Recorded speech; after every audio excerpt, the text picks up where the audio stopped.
السلام علیکم ورحمۃ اللہ وبرکاتہ۔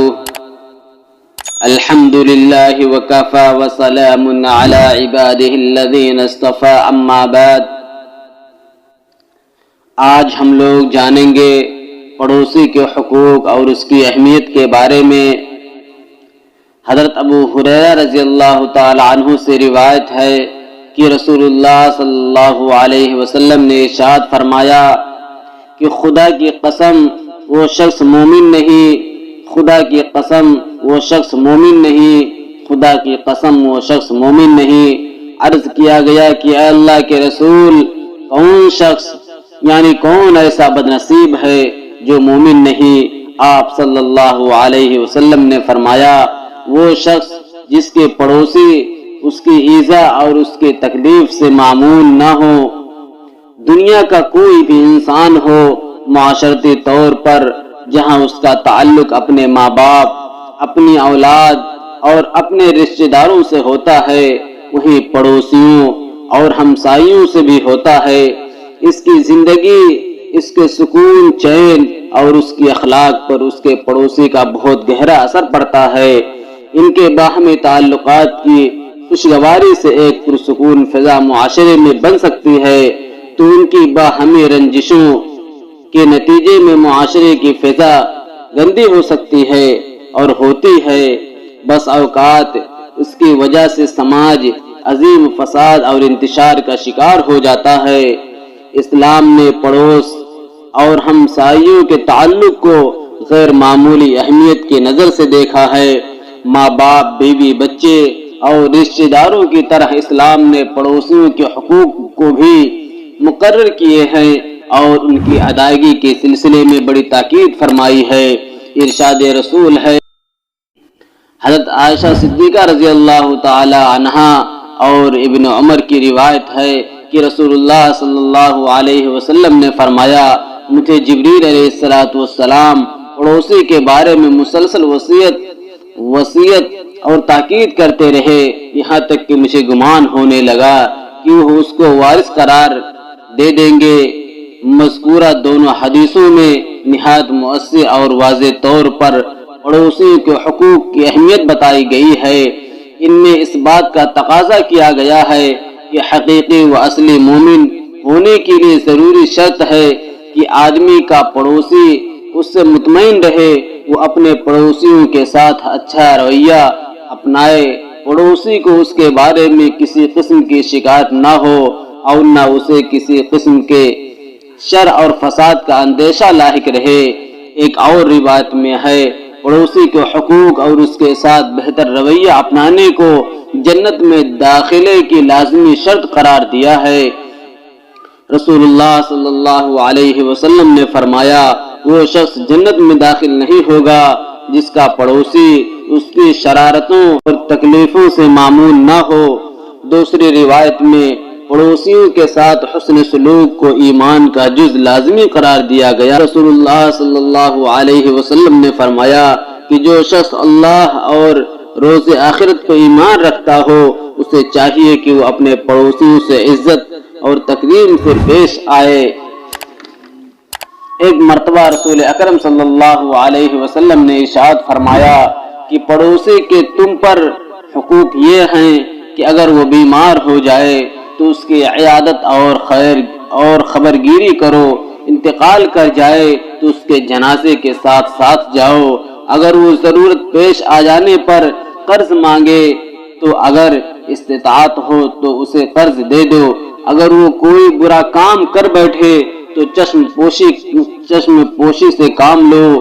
اسے کوئی نعمت ملے تو مبارکباد دو، اور اگر وہ کسی مصیبت میں گرفتار ہو جائے تو اس کی تعزیت کرو، اپنی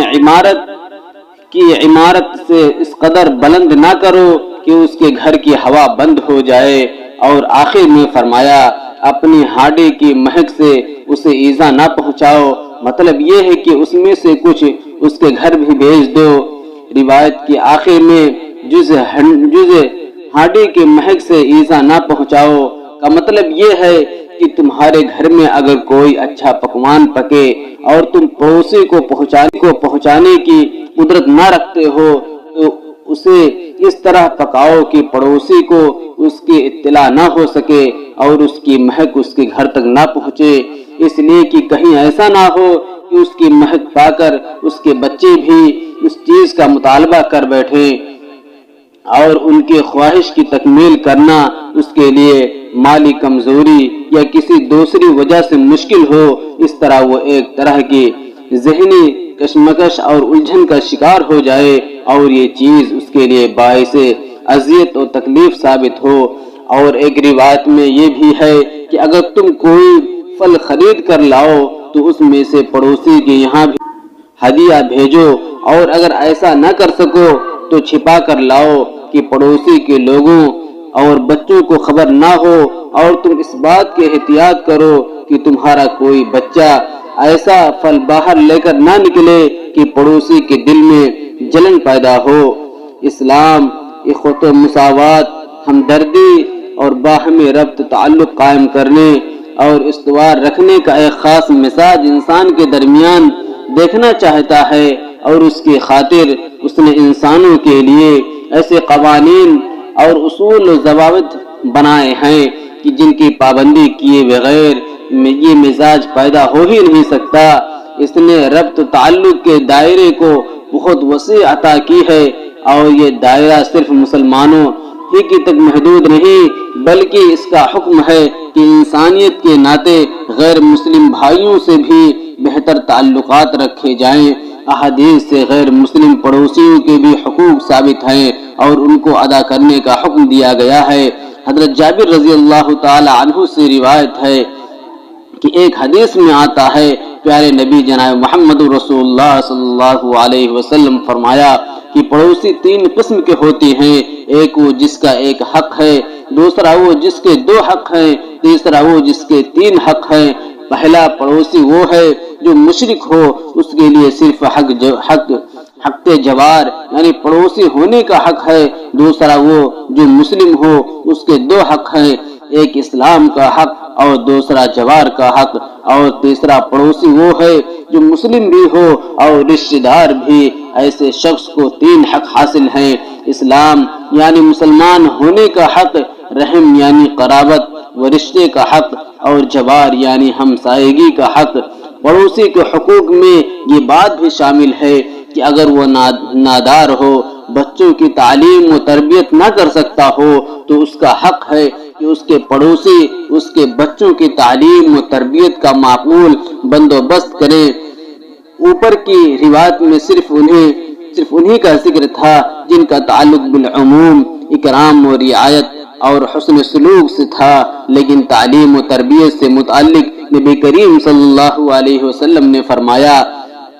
کیا ہو گیا ان لوگوں کو جنہوں نے اللہ نے علم و تفقہ عطا کیا ہے اور وہ اپنے پڑوسیوں کو اس سے محروم کیے ہوئے ہیں، نہ انہیں تعلیم دیتے ہیں، نہ مسائل سمجھاتے ہیں، اور نہ واعظ نصیحت کرتے ہیں، اور نہ انہیں اچھے کاموں کا حکم دیتے ہیں، اور نہ برے کاموں سے روکتے ہیں۔ اللہ تبارک و تعالی ہم سب کو اس پر عمل کرنے کی توفیق عطا فرمائے۔